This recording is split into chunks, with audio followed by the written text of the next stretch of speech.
કેટલીક જગ્યાઓ પર કમર સુધી પાણી છે ને આપ જોઈ રહ્યા છો, સ્થિતિ બદથી બદતર થઈ ચૂકી છે। આ કોઈ કહી જ ના શકે કે આ સુરત છે, કારણ કે સુરતના હાલ બેહાલ અનેક હજારો લોકો મહા મુસીબતમાં મુકાયા છે કે જાણે કે આ ભયાનક વિસ્તાર હોય। આપ જોઈ રહ્યા છો ટુ વ્હીલર ફોર વ્હીલર અનેક ટુ વ્હીલર ફોર વ્હીલરને નુકસાન પહોંચ્યું છે અને આ સ્થિતિની વચ્ચે પ્રજા જાય તો જાય ક્યાં એવી સ્થિતિનું અહીંયા નિર્માણ થઈ રહ્યું છે। બેહાલ સુરત છે।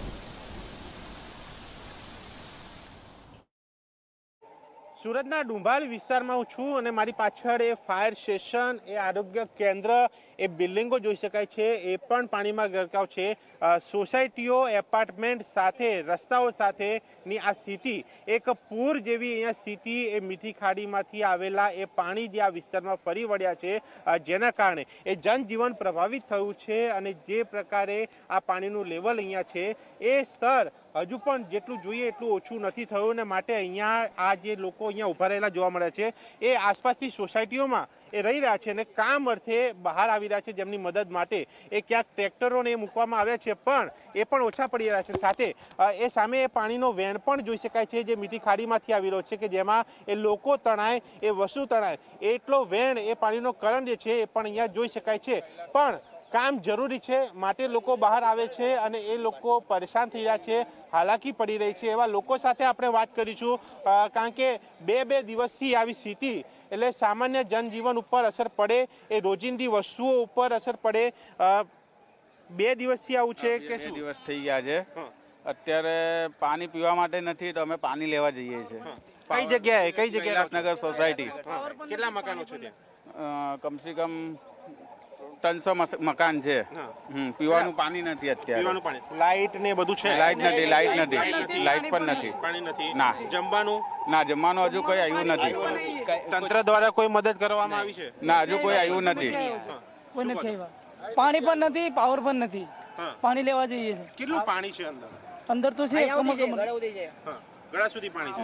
અચ્છા, આવા કેરબા લઈને એ લોકો બહાર જાય છે પાણી લેવા માટે, આપનું શું કહેવું છે? सर, दूध भी नहीं है, पानी भी नहीं है और सब्जी भी नहीं है, तो थोड़ा बहुत निकलना तो पड़ेगा घर से बाहर लाने के लिए। कोई सुविधा तो है नहीं। કોઈ અહીંયા જોઈ શકાય છે આ પ્રકારના એ ટ્રેલરો, એ ટ્રેલરોમાં લોકોને બેસાડીને તેમના ઘર સુધી પહોંચાડવાના એ પ્રયાસ જે છે એ અહીંયા જોવા મળી રહ્યા છે। એ હાલાકી લોકોને તકલીફ પડી રહી છે। ક્યાંથી આવો છો? मैं उज्जैन से आ रहा हूँ सूरत। અહીંયા આ સ્થિતિ એ જોઈ શકાય છે કે કેટલા પ્રમાણમાં પાણી છે અને ત્યાં ટુ વ્હીલર, ફોર વ્હીલર કે અન્ય વ્હીકલ જે છે જઈ નથી શકતા। માત્ર ટ્રેક્ટર અને આ પ્રકારના ટ્રેલર જ એ પાણીના પ્રવાહ વચ્ચે જઈ શકતા હોવાથી તેની મદદ લઈને લોકોને લાવવા લઈ જવા માટેની એ વ્યવસ્થા એ તંત્ર દ્વારા ગોઠવવામાં આવી છે। પણ આસપાસની તમામ સોસાયટીઓ જ્યારે પ્રભાવિત થઈ હોય ત્યારે સ્થિતિ શું હોય એ કલ્પના બહારની વસ્તુ છે અને તે વચ્ચે લોકો અહીંયા રહી રહ્યા છે।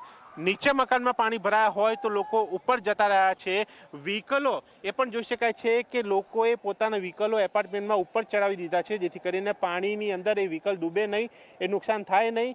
પણ અહીંયા ફોર વ્હીલરો કેટલીક એ ડૂબી ચૂકી છે, ટુ વ્હીલરો પણ ડૂબ્યા છે અને સામે એ જોઈ શકાય છે જે ઝોનલ ઓફિસ તરફ જતો રસ્તો, એટલે ડુંભાલ ફાયર સ્ટેશનની સામે ઝોનલ ઓફિસ તરફ જતો રસ્તો કે જ્યાં એ પાણીનો વેણ વધારે છે, એ પાણીના વેણ વચ્ચેથી આ લોકો એ ચાલીને આવી રહ્યા છે અને ત્યાં એ જવું અઘરું છે, નીકળવું અઘરું છે, છતાં પણ પોતાનો જીવ એ બચાવવો અને સાથે લોકોને મદદરૂપ બનવું, આ તમામ વસ્તુ અહીંયા જોવા મળી રહી છે। અને એ હાલાકી વચ્ચે કેટલાક લોકો અહીંયા મનોરંજન કરતા પણ જોવા મળ્યા છે। આ સ્થિતિ આ વિસ્તારની છે અને આ વિસ્તારની સાથે લિંબાયત વિસ્તાર હોય કે અન્ય વિસ્તાર હોય ત્યાં પણ એ પાણી ભરાવાના કારણે લોકો પરેશાન થઈ રહ્યા છે અને એક જ રાહ જોઈ રહ્યા છે કે પાણીનું સ્તર ઓછું થાય અને હાલાકી ઓછી થાય અને જનજીવન સામાન્ય બને।